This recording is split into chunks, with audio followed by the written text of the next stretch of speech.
Welcome to the Backyard Professor Responds videos. I've been looking into the books of Enoch, and tomorrow night on my Sunday Live, I will continue looking into the Enoch tradition and share some very important information on Enoch. But tonight, in the process of analyzing all the books of Enoch and finding the various types of historical and philological and etymological background information, the scientific, the religious, the theological, etc., I couldn't help but get the UFO angle. And so I've taken some notes and I want to share just a brief analysis of why people think that Enoch was taken up by a UFO. And it has to do with some of the texts that have been discovered, and I think this is worth at least looking into. Whether you accept it or not, or believe it or not, it really doesn't matter. Just realize that, and I think Enoch might be a very good example of this interesting phenomenon, is these ancient texts that are discovered either deliberately through archaeological or historical investigation, or sometimes completely accidentally, like the Dead Sea Scrolls and interestingly, the Gnostic cache found at Nag Hammadi. Texts get attention, which is good.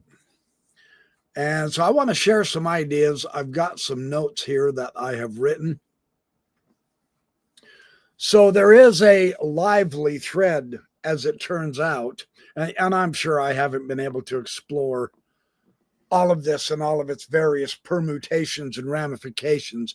I just want to give you a quick rundown on this idea of Enoch being taken up by a UFO.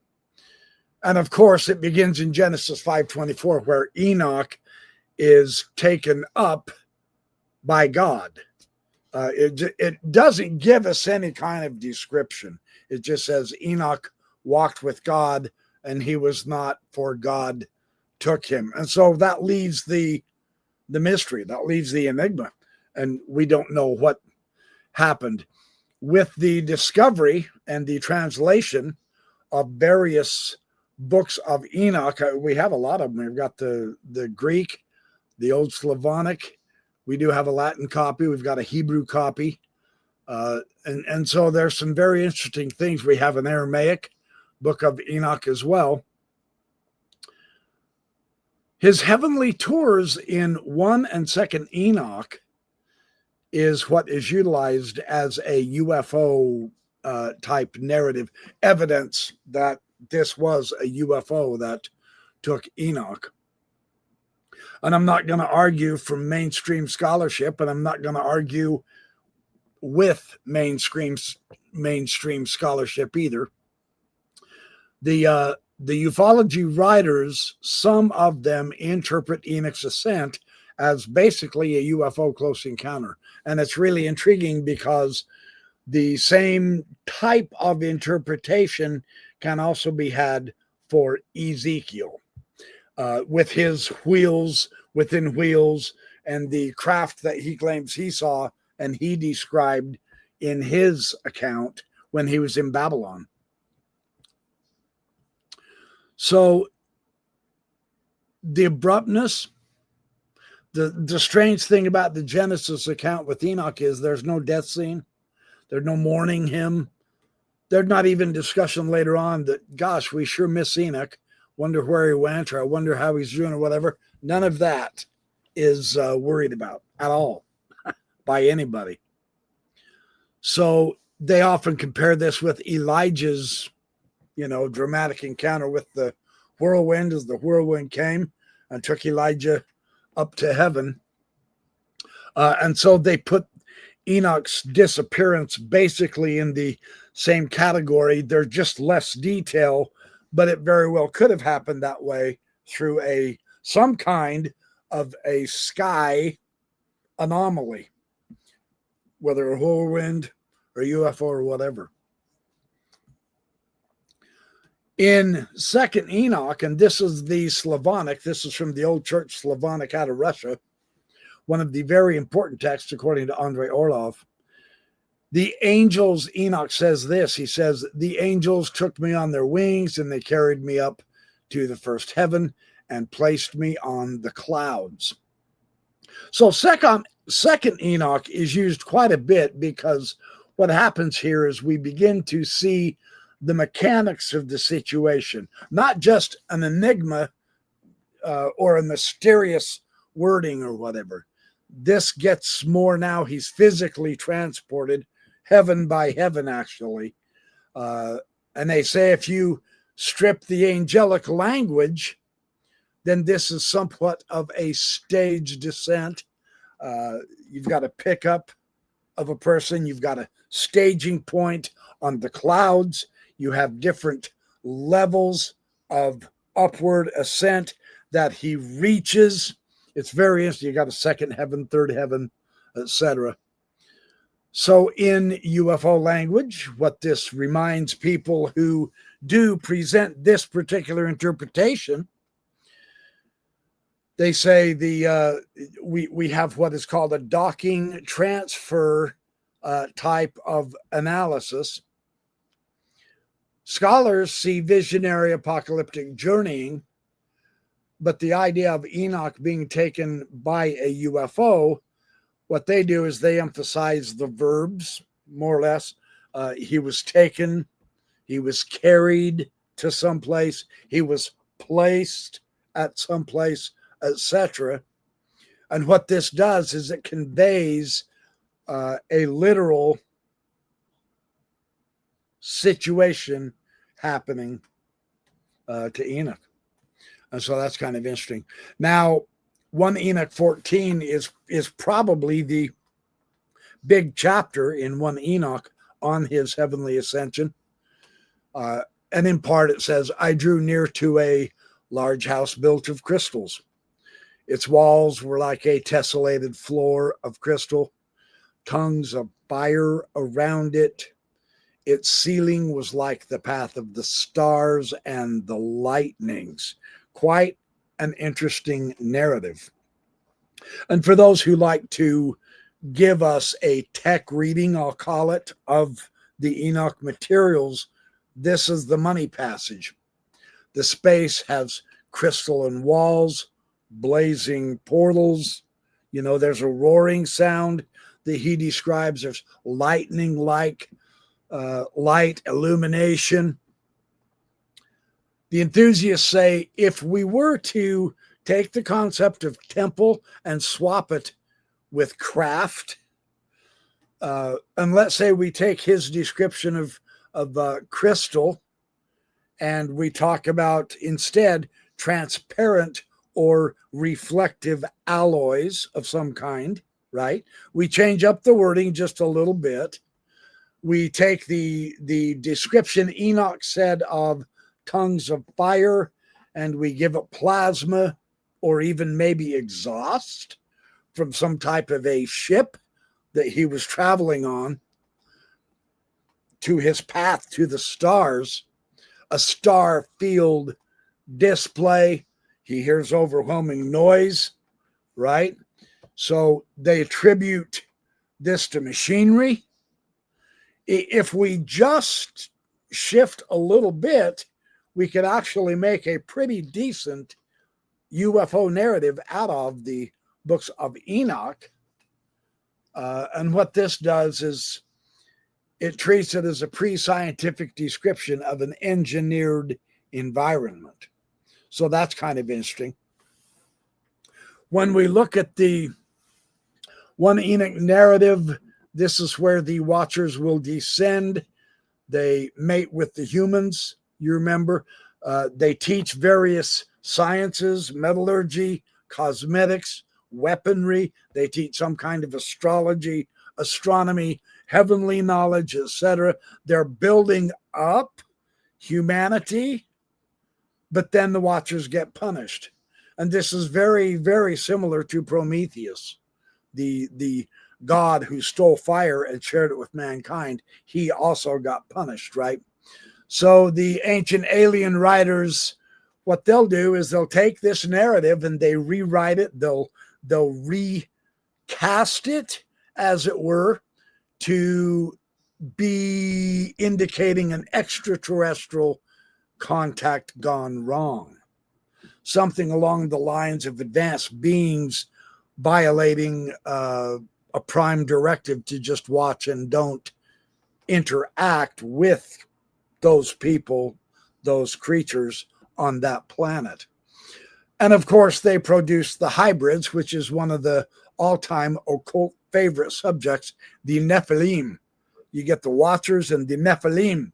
All you have to do is put the word Nephilim or Anunnaki in the title of a video, and you can make hundreds of billions of dollars and get quadrillions of views. I'm only slightly exaggerating by quite a bit. And the idea here is they're sharing the tech prematurely with the humans. The humans aren't ready for it yet. Yes, they want them to know it. It certainly will help the civilization, but you don't give razor blades to babies. You let them grow and mature enough, and then you can give them some of the more dangerous technology. So, and then the subject of angels, Enoch, when he does ascend to the heavens and he gets up to the higher heavens, he's passing various angels at different stages, ascending to heaven. And of course, these angels, you just change it a little bit to aliens, right? You just change the narrative a little bit and you've got a full-blown UFO abduction case here. In fact, it's the first one in the literature, in history, in religious history to boot, in the Bible. Genesis 5 is extremely early, right? The seventh from Adam is who Enoch was. His father was Jared. So this Enoch account, in conjunction with the more elaborate, more complete, more full books of Enoch, definitely demonstrate an ET involvement with humans for several thousand years. But understand, it's not the academic consensus by any means, but it is a persistent reading in ufology circles. So, and of course, the program called Ancient Aliens, we know National Geo, Nat Geo talks a lot about this type of subject with the abductions and the ancient materials. We do have Zechariah Sitchin, you've got Eric von Daniken, and many, many others have jumped on this bandwagon about this. So the popular media gets their documentaries out and they get to talk about this. The reading of the biblical Nephilim as the spacefarers with rockets, that's a big, pretty popular topic with a lot of people. This is how the meme gets legs, in other words, you know, TV. And I'm not going to lie to you. I have a hard time giving the television documentaries much credence at all, because they're always just taking bits and pieces, a snippet here, a snippet there, and then they are putting it together in such a way as to make a full flowing narrative that in truth never existed until they put it together in, say, 1999 or whenever their modern documentaries put together. None of the ancient texts out there from actually any of the ancient cultures ever has this narrative that we have, because we invented the narrative through a very sloppy process.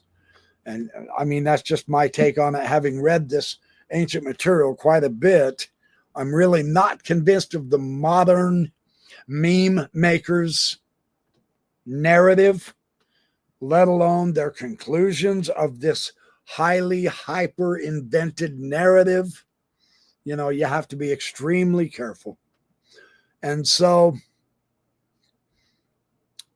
you, you can't just change what an ancient text says to fit your definition of words, let alone your knowledge of history or science, even psychology as far as that goes, simply because that's just not how it works. The ancients did not have flying craft like UFOs in Adam's day. I am pretty certain of that based on what we know from the archaeological materials. You know, they had some really interesting things. I'm not denying that, but flying saucers, highly unlikely, is how I would propose that. And we do have good comparisons with Elijah's ascension. We have some great descriptions of something, comparing what we find in the books of Enoch with Ezekiel. That always makes it very interesting and intriguing. Are they sky vehicles? I don't know. You know, they want to argue that Enoch is the celestial example of a human being who was abducted by a UFO way early on in humanity. That is an interpretation, but technically speaking, it's unprovable. It's almost untestable, you know. So there's some issues that we have to deal with. Now, the comparison is very interesting here when we have the Genesis 5, where it says God took him, and technically it's pretty close to that in most of the translations. And then when you get to Second Enoch, that is the Slavonic, the Secrets of the Book of Enoch, it says, angels took me, carried me up, placed me on the clouds.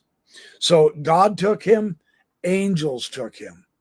And now in our day, with the ufology expanding and picking up and getting a bit more involved and interesting, angels have been associated with aliens, and so have demons with aliens. So a supernatural element has become associated with the aliens in our day as well, right? But they're saying, well, look, the book of Enoch calls them angels. The Bible calls them God. So they're UFOs. They're from either another dimension, another place, maybe even from another time. They're just not humans from this earth. That's the main gist of this. And then the description of what is seen once you make that ascension, you know, houses of crystal. And this crystal is on fire at the base of the walls. I mean, that's pretty dramatic, you know. You have tongues of fire described. You have ceilings like the path of the stars, etc. This is pretty impressive imagery that they're using. So this is how they make this narrative work. Most scholars see one Enoch as imagery of a temple theophany, not machinery. Crystal evokes purity, is how the scholarship would see that. Fire evokes holiness. The houses are not crafts. They're not the mothership so much as they are heavenly sanctuaries, places of repose. They're not decks of a ship, right? That's how the scholarship would read that. So now Second Enoch is a late apocalyptic ascent text. Heavenly tours are certainly a known feature in the Jewish apocalyptic literatures. It's not just in Enoch. And so Enoch isn't kind of an oddball out in the literature field. There's several different types of Jewish literature that have come around showing, you know, you have the ascension of Isaiah, the Hymn of the Pearl, etc., showing, and the Gnostic materials as well, people going up to heaven and coming back down, etc. So Enoch is not unique in this regard, but none of the other types of literature either describe it as a mothership or a craft where someone goes inside the craft. You know, I can't remember if it's the Apocalypse of Abraham or the Testament of Abraham. It talks about a bird, the dove. That's why he didn't sacrifice the dove in Genesis 15, for instance. The bird came down and carried him aloft. He's carried aloft by the angel's wings or bird's wings, etc. That could be because the ancients did not know how to describe a UFO. So they just call them what they have seen in normal everyday experience, birds. We don't know, but that's one of the moves, that's one of the strategies, I'll put it, of the UFO hypothesis with Enoch. Kind of interesting. So if you want to show how the UFO reading is built, then this is how it is. This is how they're doing it. I'm not convinced. I think it's interesting. It's certainly worth reading about and paying attention to somewhat. But I mean, if I'm going to be a betting man, I don't, technically, I don't think I have a dog to hunt in this, right? So if you think that he's a prototype mystic and it's symbolic, you know, then you'll take the scholarship end. If you really want to believe that he was taken by a UFO, then you will take the witness route. You know, depends on which logistics you want to go with, I suppose. So, and that's pretty much what I wanted to say. You could swap angel for non-human intelligence and house for craft, and Enoch could read like a mission log, right? I mean, if you're going to pick and choose which words to change, which to me appear to be arbitrary because of the type of thesis that wants to change the wording. The UFO thesis is going to change some words, whereas a different thesis would want different words to be read differently. There's no uniformity. There's no real valid coherence across disciplines for changing the text at all from what it translates like from its ancient language. So you have to have more justification than to just say, well, I think it was a UFO that came and got him, and so I'm going to retranslate the texts to match my belief. That's not valid. I would hope you can see why not. So the technology swap hermeneutic, that's why it's controversial, right? But I can understand why this vibes and jives with people because, you know, it kind of somewhat modernizes it. It brings it up to our day and it makes it what we would hope is quite a bit more relevant and interesting. So, you know, you can make an argument that way. I personally am not going to. So I just wanted to share this idea of Enoch being taken up by a UFO. Did Ezekiel see a UFO? Quite frankly, I think it would be an easier thesis to defend on saying Ezekiel saw and described a UFO than Enoch got taken by a UFO. But again, that's entirely up to you, depending on, you know, which narrative interpretation you want to push. I just don't see them working as well as some of the practitioners of the Enoch UFO subject. You know, I'm a little bit more cautious. I'm a little bit more conservative than they are with that. So anyway, I wanted to share that with you. Thanks for watching my Backyard Professor Responds videos. I am doing very well on my esoteric materials. I just posted a really fun and interesting video on the ancient mysteries as found in J.R.R. Tolkien's Lord of the Rings that I put up today. Tomorrow night, I will continue the Enoch tradition. There is a lot of information on this remarkable literature, and I'm going to keep sharing it. So I'm looking forward to seeing you then. In the meantime, have a great night, and I will catch up to you just as soon as I can. Good night.